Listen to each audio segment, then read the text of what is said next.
This week on the show.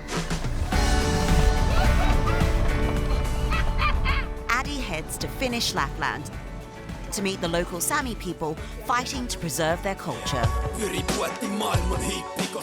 The last place that I would expect to find a hip-hop artist was in Lapland. Yeah. There's a winter feeling in the air as we meet the Austrian craftsman carving out a name for himself. We're lighting up the sky in Amsterdam. Wow, look at that. Oh my goodness, what a view. And I'm taking on another challenge against the clock here in Japan. I've got to figure out which is the fastest train to get me back into town.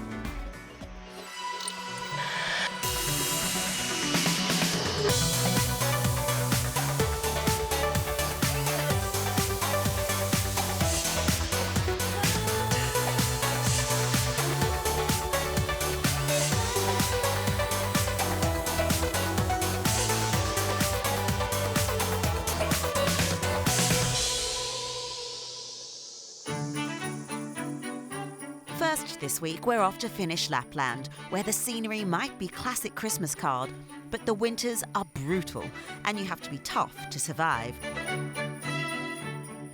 We sent Addy to Lake Inari, north of the Arctic Circle. Wow. To meet the local Sami people and find out what it takes to survive there. Look at it.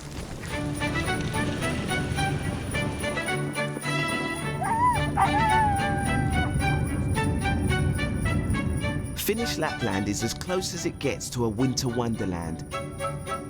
More than 1 million tourists come here each year in search of the Northern Lights, Santa and his reindeer. The Sami are the indigenous people who live in this part of the world, from northern Norway, Sweden, Finland and the far northeastern part of Russia. There's around 6,000 Samis left in this part of Finland, and here they're known as the Inari Sami because most of them live around Lake Inari, which is 250 kilometers north of the Arctic Circle. I've never been so far north. I'm here. After landing in the town of Ivalo, just an hour-and-a-half flight from Helsinki, I meet my first Inari friend. Hello. Hey. Welcome to Finland. Thank and you. Ivalo. I'm Addy. Nice to meet you. Nice to meet you. I'm Johanna. Nice to meet you. And look at your outfit. Ah, thank you. You look amazing. Thank you. Is this our transport? Yeah, it's going to be our transport for this trip, and we got so many things planned for you here. I'm looking forward to it. I'm loving that hat. That's the way thank forward. you. It's really warm. It's really warm.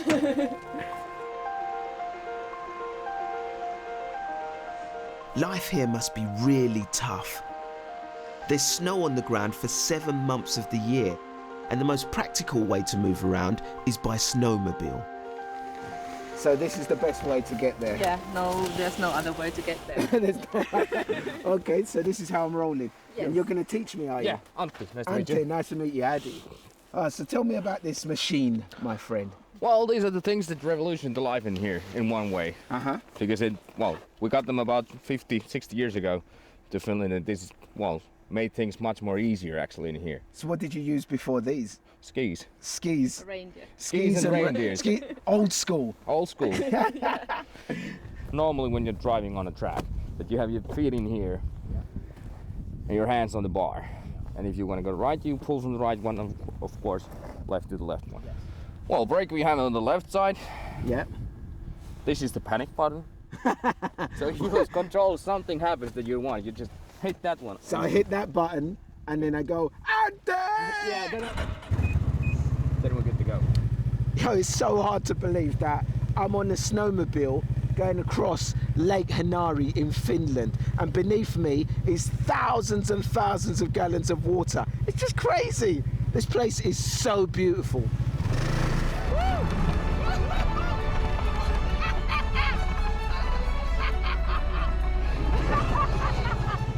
I wasn't expecting that. Around 30 years ago, the Inari Sami culture was on the verge of extinction. Inevitably, there's been a drift to the cities, to an easier life, Traditional cultures experience that loss the world over. But these days, tourism is creating jobs, allowing some young Sami to move back home. Inari Sami culture has been under pressure for decades. In the past, this community was marginalised and their mother tongue was banned from schools. With only 400 Inari Sami speakers, the language is still threatened. But one man is coming to the rescue using an unconventional method.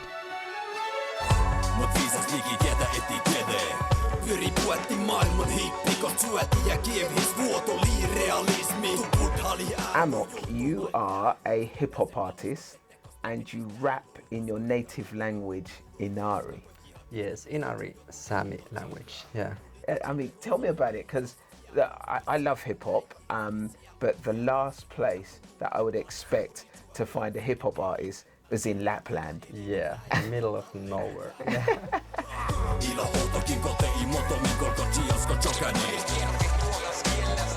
Many people think it's quite weird doing hip-hop, gangster rap in Inari Sami language, spoken by 400 people, so that's the kind of a way that I'm telling about this little minority in minority. I like the sound that it's like a mystical thing that people don't know really.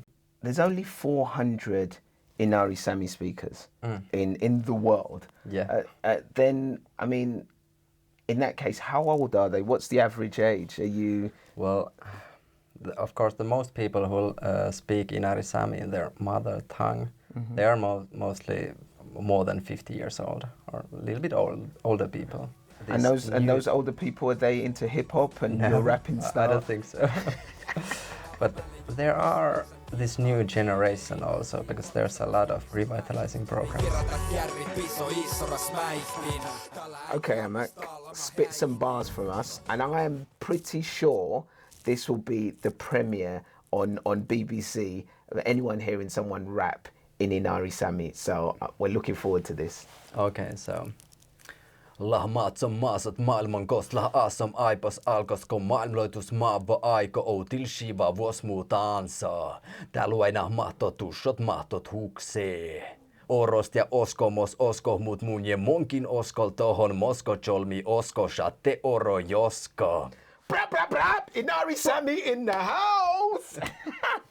That's wicked, that's wicked. I loved it. I felt it, you were there.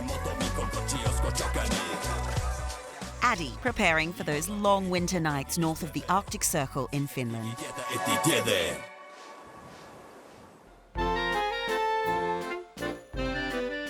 Now think of winter in Austria's Tyrol region and you might think of wrapping up warm for the ski season. But step away from the slopes and you may come face to face with a whole other chilling seasonal tradition.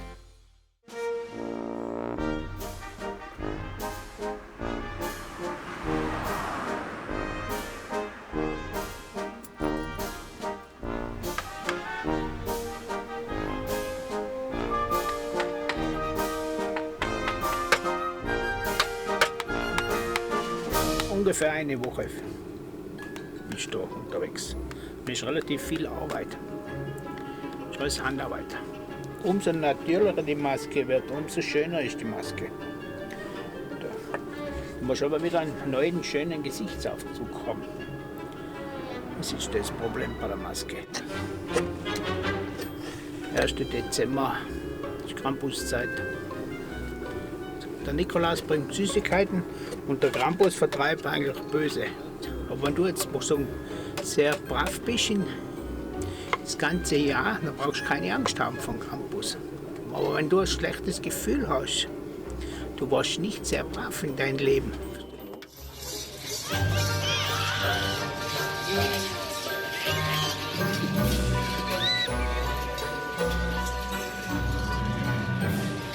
Das ist ein alter heidnischer Brauch. Das ist, muss ich sagen, 17., 16. Jahrhundert. Fast in jeder Gemeinde große Krampusumzüge. Da wird die Krampusmaske, muss ich sagen, von Dachboden runtergeholt und Gewand oder von mir geholt.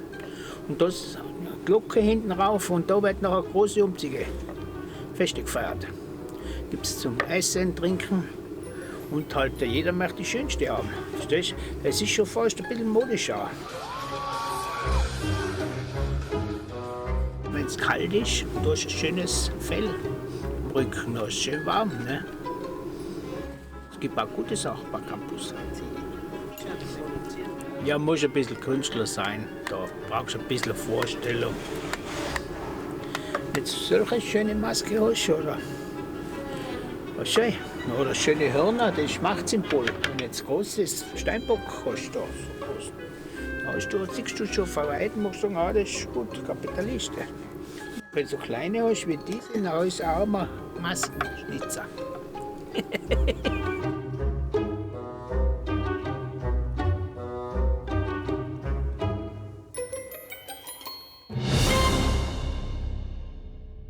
Still to come on this week's travel show. We head to the Netherlands for a seasonal celebration of lights in Amsterdam. Okay, this is our stop, Motomachi. And I'm sightseeing against the clock here in Japan. This looks like a shortcut. Oh, is this it? I think this is it. Wow, this looks good. So don't go away.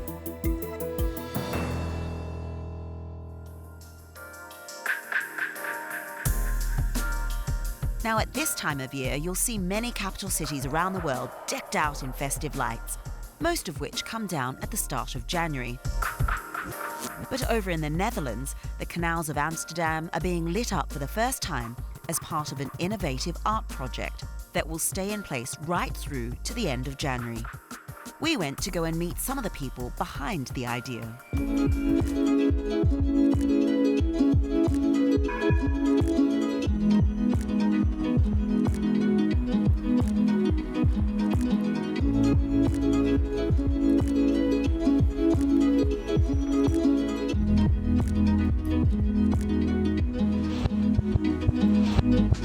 It was all starting at the moment that Amsterdam was a little bit dull and dark in winter time. And then first works of art were introduced into the canal, and that was about 7-8 years ago. I think they light up the hearts and minds of the people in Amsterdam. It's really a nice thing to see all the works of art coming to life towards the month of December and January. I think what's new this year in the festival is the way you can approach the works of art.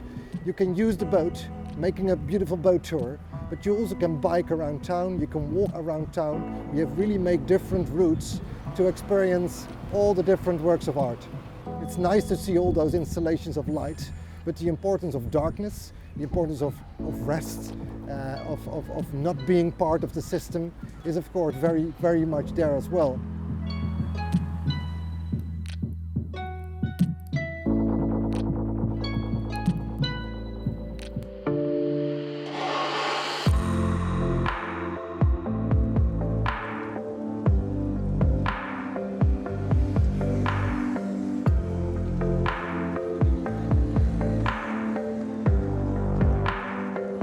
It's been quite a long process actually. I had the idea a whole year ago now.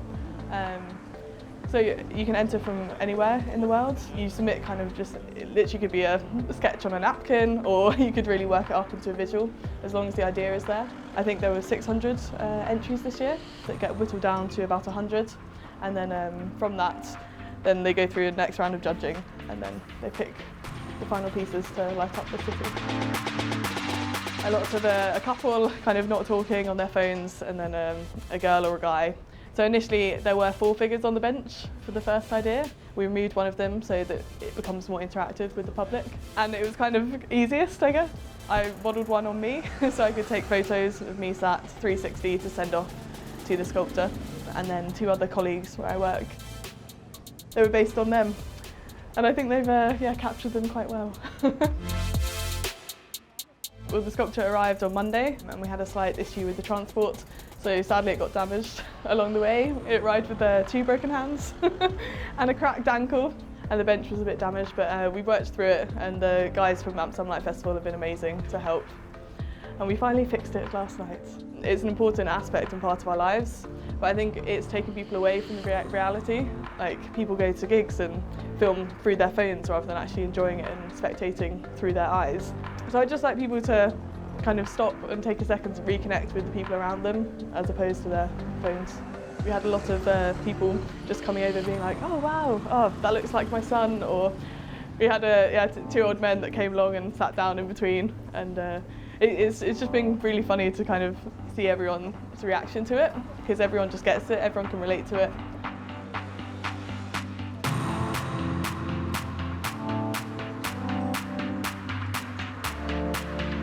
And it's a good thing to think about.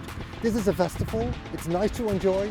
It's also very important that in January the lights go out again and we relax a little bit.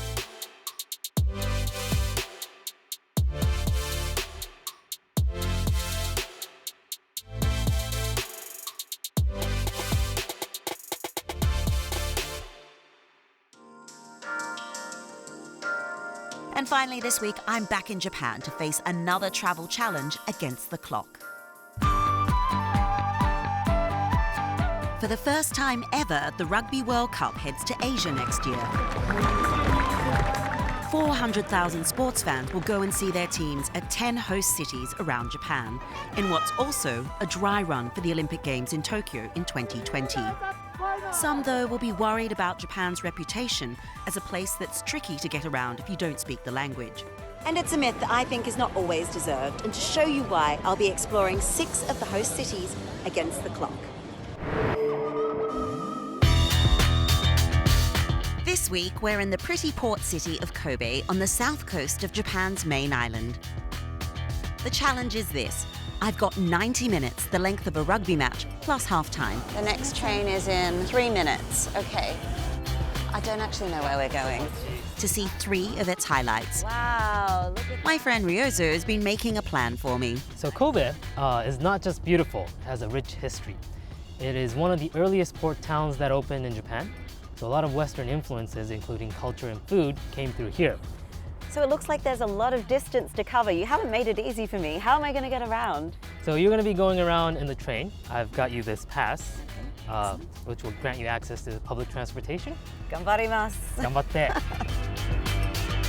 So when I start my stopwatch, I've got about 90 minutes. Here goes nothing. I'm starting at one of Japan's most impressive feats of engineering. She's going to start from Akashi Kaikyo Bridge, which is the biggest suspension bridge in the world. She's going to have to walk halfway across the bridge, go all the way top with an elevator. Then she's going to enjoy the magnificent view of the city from there. I love this. This feels like we're so behind the scenes, like it's top secret. There's no one else here. Of course, if you are a tourist and you want to do this, you can, but you'd have to make an appointment first. 284 meters high. We're going up right to the top. Oh, we're stopping? What? No, no. Oh my goodness, imagine if this elevator stalled. Oh, let's go. Wow. Wow, look at that. Oh my goodness, what a view. Look, you're looking straight down the bridge. It's amazing. And if you want to give yourself a thrill, just look down. Oh my goodness. My tummy was doing flip-flops then. 1, 2, 3. Okay. 楽しかった。楽しかった. Thank you. Wow, I better hot foot it. The first half is almost over. All right, I'm looking for a rapid train. I've got to figure out which is the fastest train to get me back into town. Okay, the next train to Motomachi is in 3 minutes' time. Unfortunately, it's just a local train. It's not a rapid train. But I think it'll get me there in time. Okay. And now Carmen has to take a train all the way back to central Kobe. So this is going to be a 20 to 30 minute train ride, which is going to eat in her schedule. So she's going to have to hustle. Trains are still the fastest way of getting around Japan, quick and efficient. The stations can be confusing though, so try and work out exactly what train and what line you need ahead of time. There are apps that'll make the job very simple for you. Okay, this is our stop, Motomachi. Oh my goodness, it's dark. It took so long. It's over 1 hour already. Oh, let's pop down this street. This looks like a shortcut. It's got to be around here somewhere. Oh, is this it? I think this is it. Kobe beef steak kudasai. Okay. Hi. So Kobe beef is a local delicacy of Kobe. It has one of the strictest criteria it has to pass to be a Kobe beef. And you can recognize it by its beautiful marbled fat in its meat, and it's absolutely delicious. So this is costing 2,000 yen. It's roughly 20 US dollars, a bit more than 15 pounds. It's quite expensive for street food, but we are getting the very rare signature Kobe beef steak. So usually if I was going to have Kobe beef steak, I'd be at a fancy restaurant sitting down with tablecloths. But this is one of the few places that you can actually get it on the go, which is perfect for us because I'm on a time limit. Okay, I think I have 25 minutes left on the clock. Mmm. Delicious. Really tender and succulent. 美味しかった。ありがとうございます。Thank you. Thank you.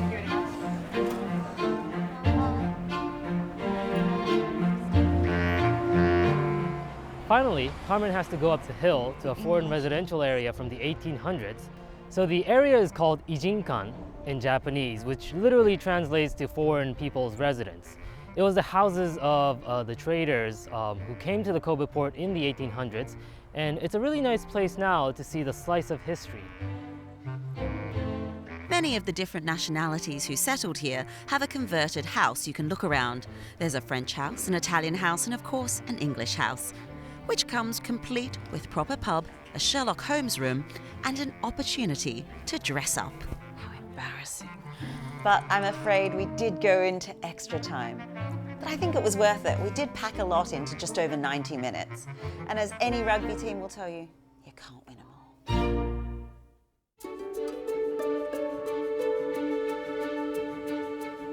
Well, that's all we've got time for this week. Coming up next week.